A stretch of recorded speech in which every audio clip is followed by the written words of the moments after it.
अध्याय 2। याद में। हैरी के हाथ से खून निकल रहा था।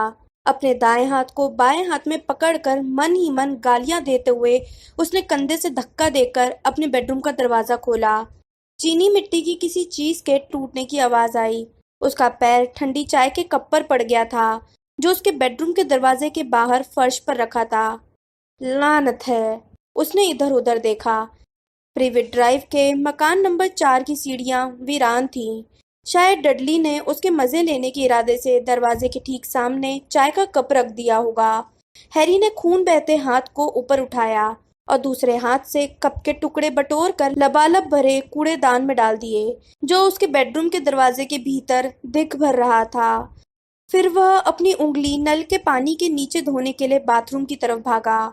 उसे यह बात मूर्खतापूर्ण, निरर्थक, बहुत चिढ़ाने वाली लग रही थी कि वह अब भी 4 दिन तक जादू नहीं कर सकता। लेकिन उसे यह स्वीकार करना पड़ा कि उसकी उंगली में हुआ घाव उसकी योजना गड़बड़ा सकता था और उसे जादू से घाव ठीक करना नहीं आता था।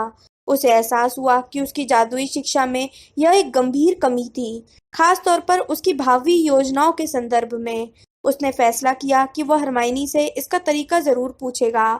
फिर उसने टॉयलेट पेपर का एक बड़ा टुकड़ा लिया और उससे फैली हुई चाय जैसे तैसे साफ कर दी। इसके बाद अपने बेडरूम में लौटकर उसने जोर से दरवाजा लगा लिया। हैरी ने सुबह अपने स्कूल के संदूक को 6 साल बाद पहली बार पूरा खाली किया था। अब तक तो हर साल स्कूल शुरू होते समय वह इनमें ऊपर रखे 3/4 सामान को बाहर निकालकर उसमें से कुछ चीजों को बदल देता था, हटा देता था या नई चीजें रख लेता था। नीचे का सामान पुरानी कलमें, बीटल की सूखी आंखें, छोटे पड़ गए मोजे ज्यों का त्यों संदूक में ही पड़ा रहता था। कुछ मिनट पहले हैरी ने इसी ढेर में अपना हाथ डाला था। फौरन उसके दाहिने हाथ की चौथी उंगली में तेज दर्द हुआ और जब उसने उंगली बाहर निकाली तो यह खून से लथपथ थी। अब वह थोड़ी ज्यादा सावधानी से यह काम करने लगा। उसने एक बार फिर घुटनों के बल बैठकर संदूक की तलहटी टटोली। उसमें से एक पुराना बैज निकला जिस पर सेड्रिक डिगोरी हीरो है लिखा था, जो बीच बीच में पॉटर जीरो है में बदल जाता था।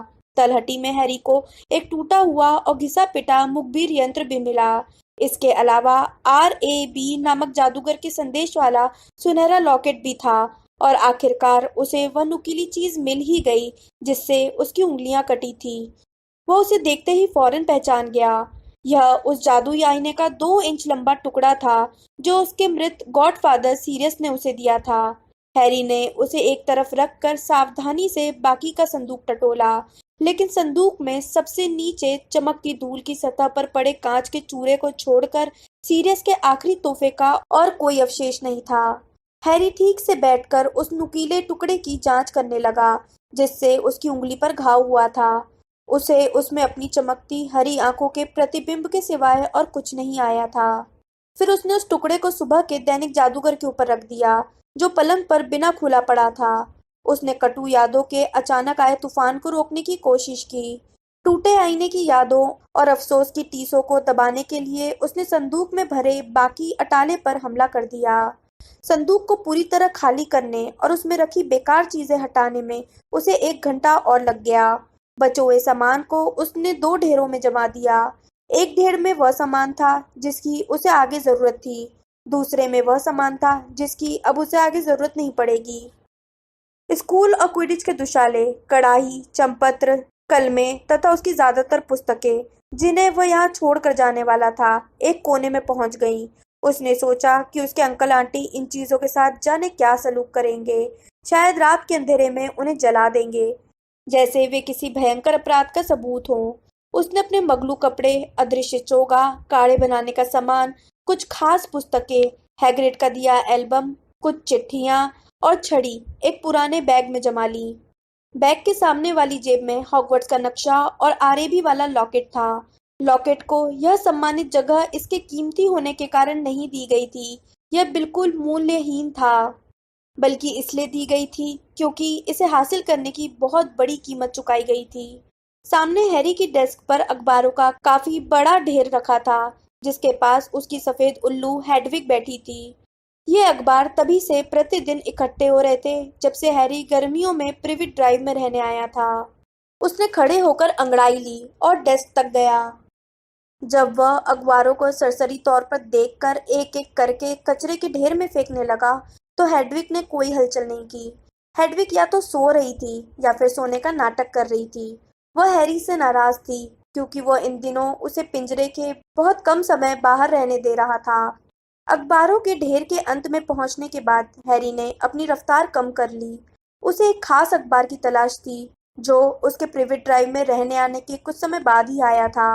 उसे याद था कि उसके पहले पन्ने पर हॉगवर्ट्स में मगलू अध्ययन विषय की टीचर चैरिटी बर्बेस के इस्तीफे की छोटी सी खबर थी।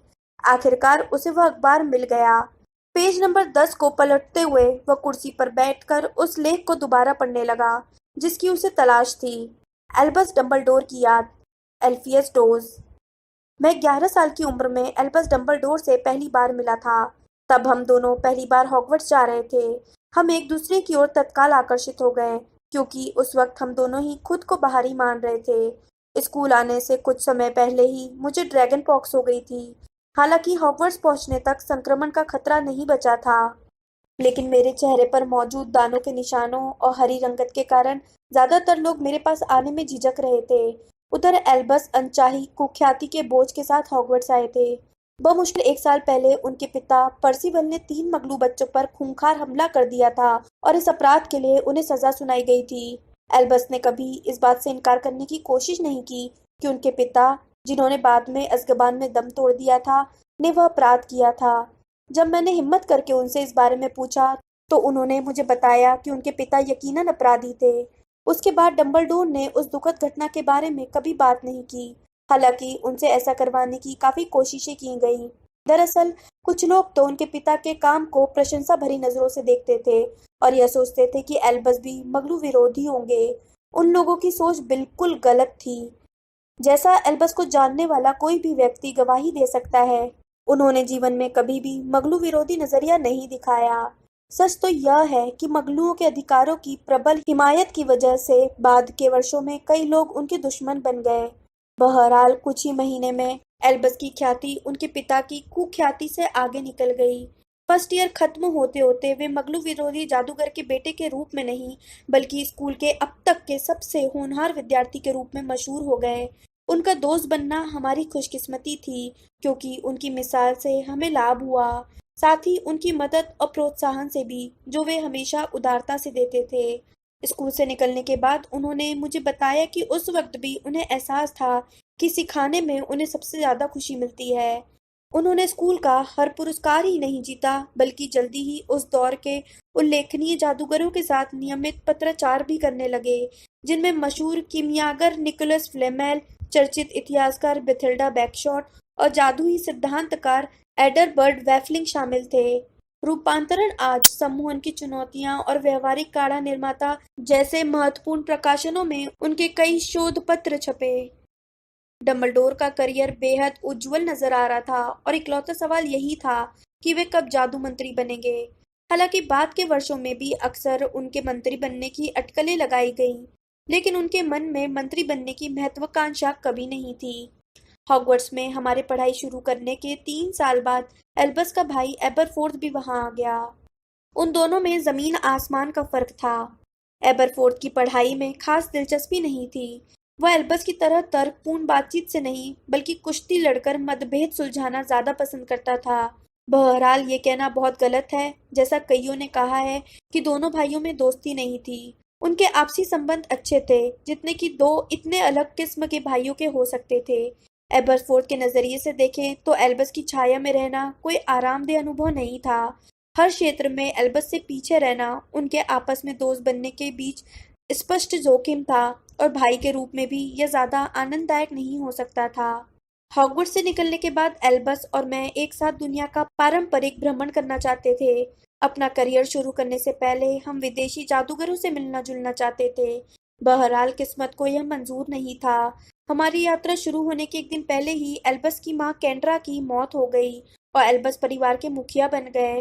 केंड्रा की अंत्येष्टि में शामिल होने और श्रद्धांजलि देने के लिए मैंने अपनी यात्रा कुछ दिनों के लिए टाल दी और इसके बाद मैं अकेले ही दुनिया की सैर पर चल दिया। एल्बस को अपने छोटे भाई और बहन की देखभाल करनी थी। इसके अलावा पैसों की तंगी भी थी, इसलिए एल्बस के मेरे साथ जाने का सवाल ही नहीं था। यह हमारे जीवन का एक ऐसा दौर था जिसमें हमारे बीच बहुत कम संपर्क रहा। मैं एल्बस को पत्र लिखता रहा और शायद थोड़ी असंवेदनशीलता से अपनी यात्रा के रोचक प्रसंग बताता रहा, जिनमें ग्रीस में दैत्यों से बाल बाल बचने से लेकर मिस्र के कीमियागरों के प्रयोगों तक के वर्णन शामिल थे। उनके पत्रों से मुझे उनकी दिनचर्या के बारे में बहुत कम जानकारी मिली। हालांकि मुझे अंदाजा था कि इतने प्रभावशाली जादूगर को घरेलू जिंदगी कितनी कुंठाजनक और बोझिल लग रही होगी।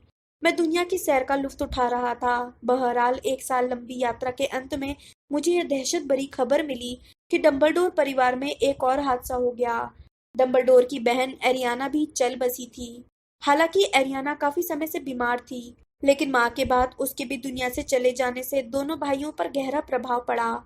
एल्बस के सबसे करीबी लोग, और मैं खुद को उन खुशनसीब लोगों में गिनता हूँ, सहमत हैं कि एरियाना की मौत और इस बारे में एल्बस के व्यक्तिगत जिम्मेदारी के एहसास, हालांकि जाहिर है इसमें उसकी कोई गलती नहीं थी, ने उन पर अमिट छाप छोड़ी। लौटने पर मुझे एक ऐसा युवक दिखा जो अपनी उम्र से कहीं ज्यादा दुख झेल चुका था। एल्बस पहले से ज्यादा गंभीर हो गए थे। उनकी बातों से हंसी मजाक गायब हो चुका था। उनका दुख इस बात से और भी बढ़ गया कि एरियाना की मौत से दोनों भाइयों के संबंध प्रगाढ़ होने के बजाय टूट गए। आगे चलकर यह दरार भर गई। बाद के वर्षों में उनका रिश्ता दोबारा ठीक हो गया। हालांकि इसे प्रगाढ़ तो नहीं कहा जा सकता, लेकिन निश्चित रूप से यह सामंजस्यपूर्ण तो था ही। बहरहाल उसके बाद डंबलडोर अपने माता पिता या एरियाना के बारे में बहुत कम बात करते थे, और उनके दोस्तों ने भी उनके परिवार का जिक्र करना छोड़ दिया। इसके बाद के वर्षों की विजय यात्रा के वर्णन का काम मैं दूसरे लोगों पर छोड़ता हूँ। जादूगरों के ज्ञान के क्षेत्र में डंबलडोर के असंख्य योगदान भावी पीढ़ियों को लाभ पहुंचाएंगे, जिनमें ड्रैगन के खून के 12 प्रयोगों की उनकी खोज शामिल है। इसके अलावा जादूगर न्याय सभा के प्रमुख वॉरलॉक के रूप में उन्होंने अपने कई निर्णयों में असाधारण ज्ञान का परिचय दिया। आज भी लोग यह मानते हैं कि 1945 में डंबलडोर और ग्रिंडेलवाल्ड के बीच हुआ द्वंद्व युद्ध अतुलनीय है। इसे देखने वालों ने लिखा है कि इन दोनों असाधारण जादूगरों को युद्ध करते देखकर उन्हें दहशत और आश्चर्य मिश्रित श्रद्धा का मिला जुला एहसास हुआ। डंबलडोर की विजय और जादूगरों की दुनिया पर पड़े इसके परिणामों को जादूगरों के इतिहास का एक महत्वपूर्ण मोड़ माना जाता है, गोपनीयता के राष्ट्रीय अधिनियम या तुम जानते हो कौन के पतन की ही तरह। एल्बस डंबलडोर कभी घमंडी या बड़बोले नहीं रहे। वे हर व्यक्ति में अच्छे गुण खोजते थे, चाहे वो कितना ही महत्वहीन या दीनहीन दिख रहा हो। मेरा मानना है कि शुरुआती झटकों के कारण वे बहुत मानवीय और सहानुभूतिपूर्ण बन गए थे। मुझे उनकी कमी कितनी खलेगी यह मैं शब्दों में बयान नहीं कर सकता, लेकिन मेरी क्षति जादूगर संसार को हुई क्षति की तुलना में कुछ भी नहीं है। इस बारे में कोई सवाल नहीं किया जा सकता कि वे हॉगवर्ट्स के सबसे प्रेरक और लोकप्रिय हेडमास्टर रहे। वे उसी तरह मरे जिस तरह वे हमेशा जिए थे, बहुसंख्य लोगों की भलाई के लिए। आखिरी समय तक वे दीन दुखियों की तरफ मदद का हाथ बढ़ाने के लिए उतने ही इच्छुक थे जितना मुझसे पहली मुलाकात वाले दिन में वे ड्रैगन पॉक्स के शिकार एक छोटे से बच्चे की ओर हाथ बढ़ाने के लिए इच्छुक थे। हैरी ने पढ़ना खत्म कर दिया, लेकिन श्रद्धांजलि के साथ छपी तस्वीर को निहारता रहा। डंबलडोर के चेहरे पर जानी पहचानी प्यारी मुस्कान थी, लेकिन जब वे अपने आधे चांद के आकार के चश्मे के ऊपर से झांके तो हैरी को लगा जैसे वे उसका एक्सरे कर रहे हों। हैरी को लगता था कि वह डंबलडोर को बहुत अच्छी तरह से जानता है, लेकिन इस श्रद्धांजलि को पढ़ने के बाद उसे यह मानना पड़ा कि वो उन्हें बिल्कुल भी नहीं जानता था। एक बार भी उसने बच्चे या जवान डंबलडोर की कल्पना ही नहीं की थी। उसे लगता था वे हमेशा से ही ऐसे रहे होंगे, सफेद बालों वाले, सम्मानजनक और बूढ़े। किशोर डंबलडोर की कल्पना करना उतना ही अजीब था जितना मूर्ख हरमाइनी या दोस्ताना विस्फोटक अग्निडंक की कल्पना करना। उसके मन में कभी डंबलडोर से उनके अतीत के बारे में पूछने का ख्याल ही नहीं आया था। बेशक उसका पूछना अजीब और उद्दंतापूर्ण लगता। आखिर सभी जानते थे कि डंबलडोर ने ऐतिहासिक द्वंद्व युद्ध में ग्रिंडेलवाल्ड को हराया था। फिर भी हैरी ने डंबलडोर से इसके बारे में कभी कुछ नहीं पूछा था। उसने उनके बाकी मशहूर कारनामों के बारे में भी कभी सवाल नहीं किया था। नहीं, डंबलडोर और हैरी ने तो हमेशा हैरी, हैरी के अतीत, हैरी के भविष्य, हैरी की योजनाओं के बारे में बातचीत की थी, तथा अब हैरी को ऐसा लग रहा था कि उसके भविष्य के इतने खतरनाक तथा अनिश्चित होने के बावजूद वह कई ऐसे अवसर चूक गया था जब वो डंबलडोर से उनके बारे में ज्यादा जानकारी हासिल कर सकता था। उसने अपने हेडमास्टर से जिंदगी में सिर्फ एक ही व्यक्तिगत सवाल पूछा था और उसका अंदाजा था कि डंबलडोर ने उसका जवाब ईमानदारी से नहीं दिया था। जब आप दर्पण में देखते हैं तो आपको क्या दिखता है? मुझे मैं देखता हूँ कि मेरे हाथ में मोटे ऊनी मोजे हैं। कुछ पलों तक ख्यालों में खोए रहने के बाद हैरी ने दैनिक जादूगर में छपी उस श्रद्धांजलि को काटकर सावधानी से तय किया और उसे व्यवहारिक सुरक्षात्मक जादू और गुप्त कलाओं के विरुद्ध उसके प्रयोग पुस्तक में रख लिया। फिर उसने बाकी बचा अखबार कचरे के ढेर में फेंक दिया और कमरे की तरफ देखने लगा। अब यह काफी साफ दिख रहा था। सिर्फ दो ही चीजें करीने से नहीं जमी थी। आज का दैनिक जादूगर जो अब भी पलंग पर पड़ा था और उसके ऊपर रखा टूटे आईने का टुकड़ा। हैरी ने पलंग के पास जाकर आईने के टुकड़े को अखबार पर से हटाकर अखबार खोला। सुबह उल्लू से अखबार लेते समय उसने सिर्फ हेडलाइन देखते ही अखबार एक तरफ फेंक दिया था, क्योंकि हेडलाइन में वोल्डेमॉर्ट के बारे में कुछ भी नहीं छपा था। हैरी को पूरा यकीन था कि मंत्रालय वोल्डेमॉर्ट की खबरें न छापने के लिए दैनिक जादूगर पर दबाव डाल रहा होगा। यही वजह थी कि वह इस खबर को नहीं देख पाया था। पहले पेज के नीचे वाले आधे हिस्से में डंबलडोर की तस्वीर थी। डंबलडोर थोड़ी उलझन में दिख रहे थे और तस्वीर के ऊपर हेडलाइन थी, डंबलडोर, आखिर सच्चाई पता चल ही गई। अगले सप्ताह उस दोषपूर्ण जादूगर की सनसनीखेज कहानी प्रकाशित हो रही है, जिसे कई लोग उनकी पीढ़ी का महानतम जादूगर मानते हैं। इस जीवनी में रीटा स्कीटर डंबलडोर की शांत, सौम्य बुद्धिमत्ता वाली लोकप्रिय छवि की बखिया उधेड़ कर उनके उथल-पुथल भरे बचपन, दिग्भ्रमित युवावस्था, द्वेषों और स्याह रहस्यों का खुलासा करती हैं। जब वे जादू मंत्री बन सकते थे, तो फिर वे सिर्फ हेडमास्टर बनकर ही क्यों संतुष्ट रहे? मायापंची का समूह नाम के खुफिया संगठन का असली मकसद क्या था? डंबलडोर की मौत की हकीकत क्या थी? इन जैसे बहुत से सवालों के जवाब आपको इस नई हंगामा खेज जीवनी में मिलेंगे, जिसका शीर्षक है अल्बस डंबलडोर का जीवन और झूठ का सिलसिला। इस जीवनी की लेखिका रीटा स्कीटर से बेट्टी ब्रेथवेट का एक्सक्लूसिव इंटरव्यू, पेज 13 पर। हैरी ने अखबार के पन्ने तेजी से पलटे और पेज 13 पर पहुंच गया। लेख में ऊपर एक और जानी पहचानी तस्वीर थी। एक महिला जो रत्न जड़ित चश्मा पहने थी, जिसके बाल घुंघराले तथा सुनहरे थे, जिसके दांत दिख रहे थे और जो विजयी अंदाज में मुस्कुराती हुई उंगलियों से उसकी ओर इशारा कर रही थी। इस भयानक छवि को नजरअंदाज करने की पूरी कोशिश करते हुए हैरी पढ़ने लगा। रीटा स्कीटर का व्यक्तित्व बहुत ही भावुक और दयालु है, जो भांडाफोड़ करने वाली उनकी मशहूर छवि से मेल नहीं खाता है। अपने आरामदेह घर के हॉल में मेरा स्वागत करते हुए वे मुझे एक कप चाय, केक और नवीनतम गपशप के लिए सीधे किचन में ले गई। रीटा स्कीटर ने कहा, जाहिर है डंबलडोर हर जीवनी लेखक के लिए वरदान है। इतना लंबा और घटनापूर्ण जीवन। मुझे पूरा यकीन है कि मेरे पुस्तक के बाद भी उनकी बहुत सी जीवनियां प्रकाशित होंगी। स्कीटर ने निश्चित रूप से यह काम बहुत फुर्ती से किया है। डंबलडोर की जून में हुई रहस्यमयी मौत के सिर्फ 4 हफ्ते बाद ही उनकी 900 पेज की पुस्तक पूरी हो गई। मैंने स्कीटर से पूछा कि उन्होंने यह काम इतनी तेजी से कैसे कर लिया। ओह, अगर आप इतने लंबे समय से पत्रकार हो जितनी कि मैं हूँ, तो डेडलाइन पर काम पूरा करना आदत बन जाता है। मैं जानती थी कि जादूगर दुनिया डंबलडोर की पूरी कहानी जानने के लिए बेताब है और मैं इस आवश्यकता को पूरी करने वाली पहली लेखिका बनना चाहती थी। इस पर मैंने जादूगर न्याय सभा के विशेष सलाहकार और एल्बस डंबलडोर के पुराने मित्र एल्फियस डोज की बहुप्रचारित टिप्पणी का जिक्र किया, जिसमें उन्होंने इस जीवनी के बारे में कहा है, स्कीटर की पुस्तक में चॉकलेट मेढक काट से भी कम सच्चाई है। स्कीटर सिर झटककर हंस दी। बेचारा डॉजी, मुझे लगता है कि कुछ साल पहले मैंने उसे जल मनुष्यों के हकों के बारे में उसका इंटरव्यू लिया था। वो सटिया आ चुका है। उसे लग रहा था कि हम विंडरमियर झील की तलहटी में बैठे थे। मुझे बार बार ट्राउट से सावधान कर रहा था। एल्फियस डोज जैसी बात कई और लोगों ने भी कही है कि इस पुस्तक में ज्यादा दम नहीं है। क्या स्कीटर को यह नहीं लगता कि डंबलडोर के लंबे और असाधारण जीवन की पूरी तस्वीर हासिल करने के लिए सिर्फ 4 हफ्ते का समय बहुत कम है? स्कीटर मुस्कुराते हुए प्यार से अपनी उंगलियां टेबल पर बजाते हुए कहती है, देखिए, आप और मैं दोनों ही अच्छी तरह जानते हैं कि गैलियनों से भरे मोटे थैले नहीं शब्द को सुनने की अनिच्छा और अच्छी तीव्र कथन कलम के इस्तेमाल से लोगों से कितनी ज्यादा जानकारी उगलवाई जा सकती है। वैसे लोग डंबलडोर पर कीचड़ उछालने के लिए लाइन लगाए खड़े थे। जानते हैं, हर कोई उन्हें महान नहीं मानता है। उन्होंने बहुत से महत्वपूर्ण लोगों को अपना दुश्मन बना लिया था, लेकिन डोज को हवाई गरुड़ अश्व से नीचे उतर कर आ जाना चाहिए, क्योंकि मैंने एक ऐसे सूत्र से जानकारी उगलवा ली है जिसके लिए ज्यादातर पत्रकार अपनी छड़ी तक देने को तैयार हो जाएंगे। इस सूत्र ने पहले कभी सार्वजनिक बयान नहीं दिया है, हालांकि वो डंबलडोर के युवा अवस्था के सबसे उथल-पुथल भरे और गड़बड़ झाले वाले दौर में उनके करीब रही थी। स्कीटर की जीवनी के पूर्व प्रचार से यह स्पष्ट है कि जो लोग डंबलडोर के जीवन को बेदाग मानते हैं, उनमें इसमें बहुत सी सदमे भरी खबरें मिलने वाली है। मैंने उनसे पूछा कि इस जीवनी में सबसे आश्चर्यजनक भांडाफोड़ कौन से हैं।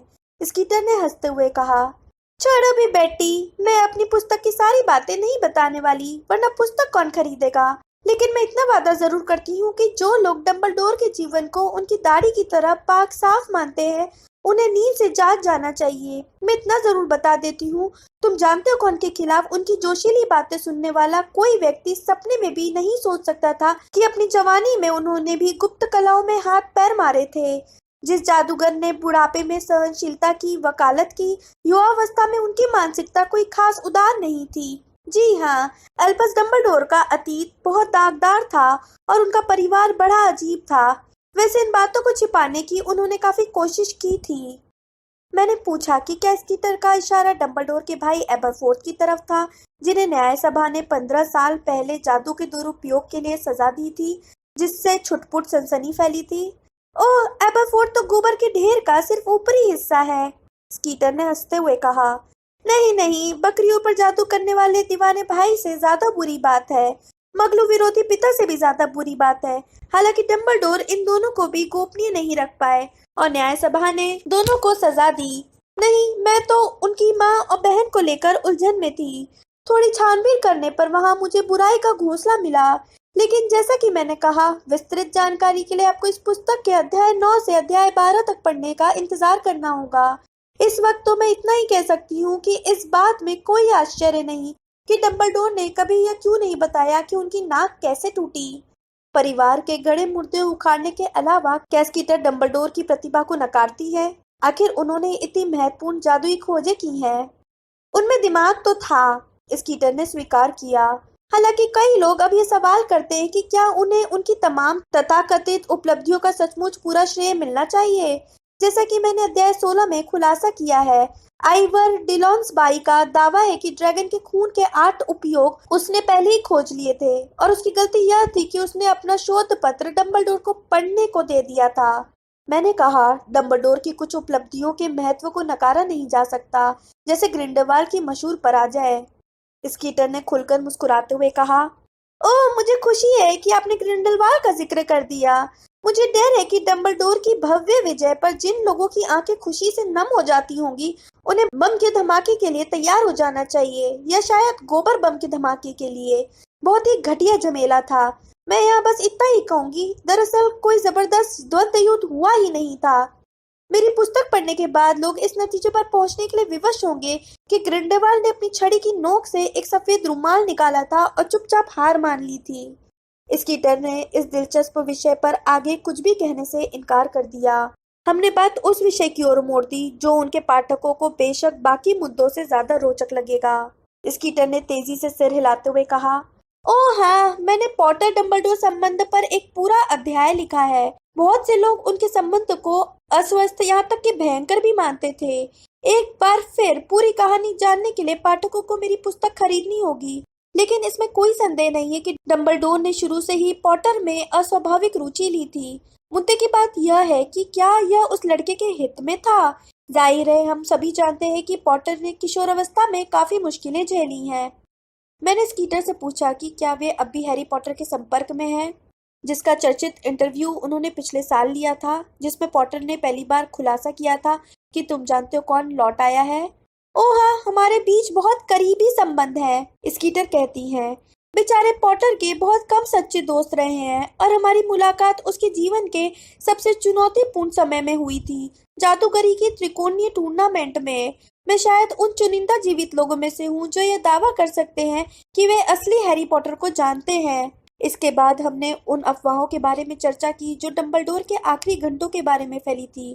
क्या स्कीटर का मानना है कि डंबलडोर की मौत के वक्त पॉटर वही था?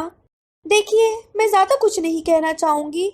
सब कुछ पुस्तक में बताया गया है, लेकिन हॉगवर्ट्स महल के भीतर के गवाहों ने डंबलडोर के गिरने, कूदने या धक्का खाने के बाद पॉटर को वहां से भागते हुए देखा था। बाद में पॉटर ने सेवेरियस स्नेप के खिलाफ बयान दिया था, जिससे उसकी पुरानी दुश्मनी थी। क्या पॉटर की बात सच है? यह फैसला करना जादूगर समुदाय के हाथ में है। मेरी पुस्तक पढ़ने के बाद इस दिलचस्प मोड़ पर मैंने स्कीटर से विदा ली। इसमें कोई शक नहीं है कि उन्होंने एक बेस्ट सेलर बुक लिख डाली है। इस वक्त डंबलडोर के बड़ी संख्या में मौजूद प्रशंसक यह सोच सोचकर कांप रहे होंगे कि इसमें उनके प्रिय हीरो के बारे में जाने क्या भांडाफोड़ होने वाले हैं। लेख पूरा पढ़ने के बाद भी हैरी सूनी आंखों से अखबार के पन्ने को घूरता रहा। उसके भीतर हिकारत और गुस्सा उबलने लगा। उसने अखबार को मुट्ठी में मरोड़ कर गोल किया और पूरी ताकत से दीवार पर फेंक दिया, जहां यह लबालब भरे कूड़ेदान के बाकी कूड़े में शामिल हो गया।